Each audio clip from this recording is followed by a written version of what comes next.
Imagine कीजिए आपको और आपके फ्रेंड को एक कंपनी के बारे में पता चलता है। आप दोनों के पास एग्जैक्टली सेम इन्फॉर्मेशन है कि जो कंपनी है वो अगले 2 या 3 सालों में बहुत पैसे कमाने वाली है। आप उसमें इन्वेस्ट करते हो और आप उसमें से कमाते हो सिर्फ 5 से 6%। लेकिन आपका फ्रेंड अपने पैसों को डबल कर देता है, यानी कि आप दोनों ने इस कंपनी में 10 लाख रुपए इन्वेस्ट किए थे तो आप इसमें से कमाते हो 50,000 रुपए, बल्कि आपका दोस्त इसमें से कमाता है 20 लाख रुपए। तो ये एग्जैक्टली सेम चीज हुई थी मेरे साथ, क्योंकि मुझे इस स्ट्रेटेजी के बारे में पता नहीं था, लेकिन मेरे फ्रेंड को पता था। अभी इससे पहले कि मैं वो स्ट्रेटेजी आपको बताऊं, आपको एग्जैक्टली बताता हूं कि कौन सी इन्फॉर्मेशन थी मेरे पास और एग्जैक्टली मैंने वो डिसीजन क्यों लिया आखिर। ओके, तो इन्फॉर्मेशन ये थी कि एक फॉरेन कंपनी है, उसने एक ड्रग बनाया था रेवलीमिंड करके, जो कि एक कैंसर का ड्रग है। अब क्योंकि इस फॉरेन कंपनी ने इस दवाई के ऊपर पेटेंट लिया हुआ है, जिसका मतलब है कि कोई भी और कंपनी उस पेटेंट के ड्यूरेशन के दौरान इस दवाई को नहीं बना सकती। अब इस फॉरेन कंपनी की मोनोपोली बन गई, जिसकी वजह से एक टैबलेट, एक दवाई का टुकड़ा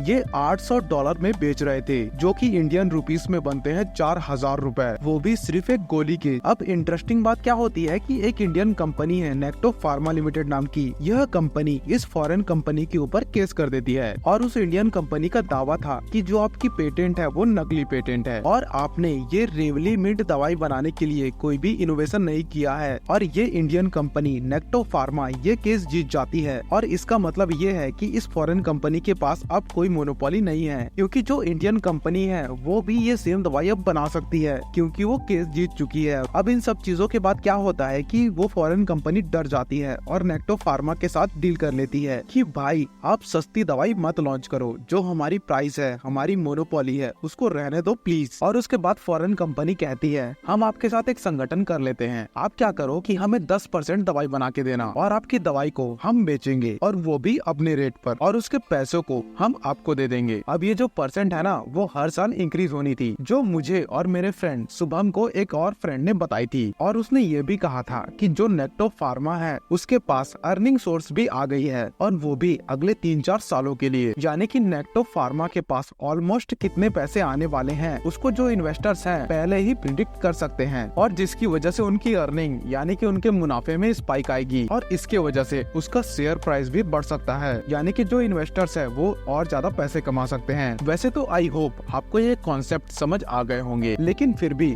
अगर आपको स्टॉक मार्केट के बारे में बिल्कुल बेसिक से सीखना है तो आप यह बुक स्टॉक इन्वेस्टिंग मास्टरमाइंड से सीख सकते हैं। इसमें सारे के सारे कॉन्सेप्ट बिल्कुल बेसिक तरीके से सिखाए गए हैं, यानी कि बताए गए हैं, जैसे कि कंपनी एक्चुअल में होती क्या है, उसकी वैल्यूएशन कैसे करते हैं और उसकी फंडामेंटल एनालिसिस कैसे करते हैं। इन सभी के अलावा बाय और सेल का डिसीजन कैसे लेते हैं और इवन कैश फ्लो स्टेटमेंट क्या होती है आखिर। उसके बाद और आगे जाना है तो प्रॉफिट एंड लॉस स्टेटमेंट क्या होती है ये भी सीख सकते हो, बैलेंस शीट क्या होती है ये भी सीख सकते हो। और खास बात ये है कि इसमें इंडियन कंपनीज का एग्जांपल लेके ये सब बताया गया है और पर्सनली दोस्तों ये बुक काफी मुझे पसंद है और मैं इसे प्रेफर भी करूंगा। अब स्टोरी में वापिस आते हैं और आगे बढ़ते हैं। मेरे और मेरे फ्रेंड के साथ आखिर हुआ क्या, वो कॉन्सेप्ट समझने के लिए मैं आपको एक चार्ट दिखाता हूँ। दिसंबर 4, 2021 में द हिंदू में ये पब्लिश होता है कि जो नेक्टो फार्मा कंपनी है वो कैंसर ड्रग केस को जीत गई है। तो यहाँ पर दिसंबर के आसपास ये मैजिक होता है, यानी यहाँ पर जो ये इन्फॉर्मेशन है वो प्रोएक्टिव इन्वेस्टर को पता चल गई। अब क्या है ना, जो मेरा फ्रेंड है शुभम वो कह रहा है कि मैं इस वक्त इस कंपनी के शेयर नहीं लूंगा, क्योंकि उसके अकॉर्डिंग ये 200 DMA ये जो ब्लैक वाली लाइन है शेयर का प्राइस उससे नीचे है। लेकिन मैं क्या करता हूँ, जो इसके आसपास शेयर है मैं उसको खरीद लेता हूँ। अब ये जो शेयर का प्राइस है उसे आप देख सकते हो, ये नीचे गिरे ही जा रहा है। अब ये देखने में दोस्तों बहुत ही छोटी लाइन लगती है, मगर एक्चुअल में दोस्तों इसका प्राइस कम होते जा रहा है। अब इसके बाद जब शेयर का प्राइस इंक्रीज होने लगता है तो यहाँ पर जैसे ही मैं 5 या 10% लेके निकल जाता हूँ, तो अब शुभम क्या करते हैं, वो अप्रोक्सीमेटली यहाँ पर एंट्री लेते हैं जो पूरी की पूरी राइज है, यानी कि अगर इसको मैं मेजर करूँ अप्रोक्सीमेटली इसके प्राइस से लेकर यहाँ तक विच इज 126% उसको एंजॉय करते हैं, यानी कि उनके जो पैसे हैं वो ऑलमोस्ट डबल हो चुके हैं। अब यहाँ पर ये देखते हैं कि ऐसा आखिर हुआ क्यों, इसके पीछे जो दोनों का माइंडसेट था वो क्या था, क्योंकि इन्फॉर्मेशन तो दोनों के पास सेम थी। और ये समझने के लिए हमको 2 माइंडसेट के बारे में समझना होगा। एक माइंडसेट कहता है वैल्यूएशन, जिसका मतलब है कि अगर आपको पता है कि कंपनी की वैल्यू ज्यादा है तो आप जब शेयर कम होगा तो आप उस शेयर को खरीदते रहो, यानी कि लॉजिकली अगर मुझे पता है कि यहाँ पर इस कंपनी के पास एक अर्निंग सोर्स आ गया है, जिसका मतलब है कि उसका फ्यूचर में वैल्यू बढ़ने वाला है, तो जब शेयर के प्राइस कम हो रहा है मुझे इसके शेयर खरीदते रहने हैं। अगर मैं करता हूँ और उसको होल्ड करके रखता हूँ तो वो प्राइस जो था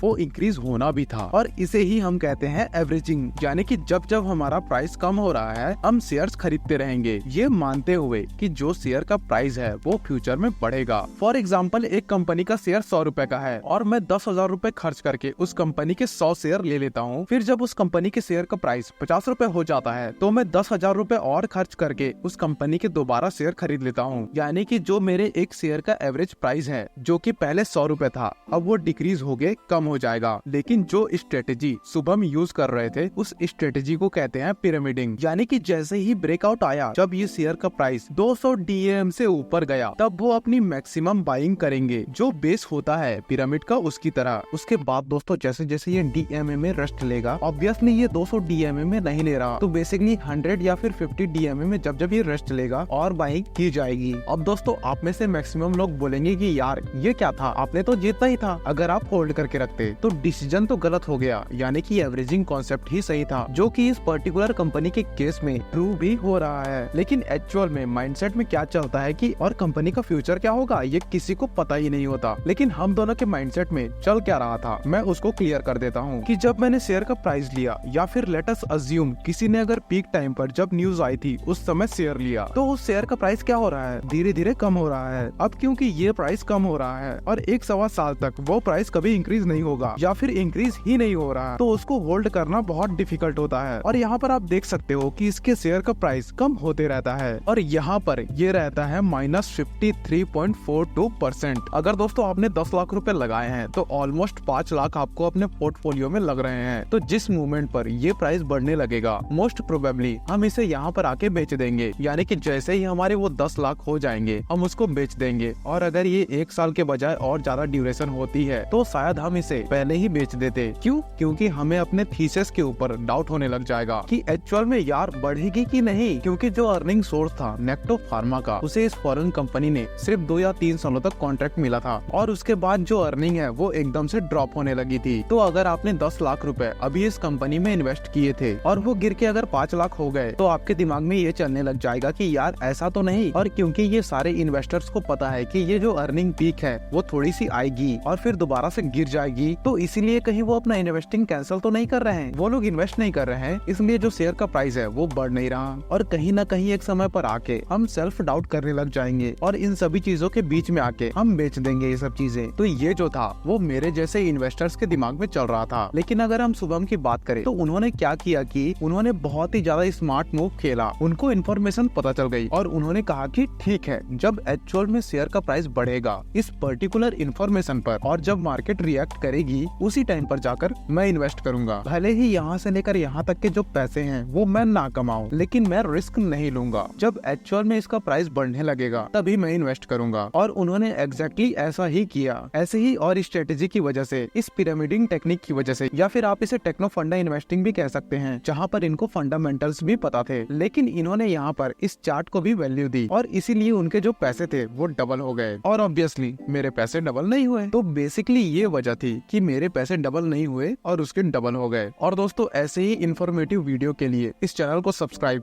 और इस वीडियो को लाइक जरूर कर दे।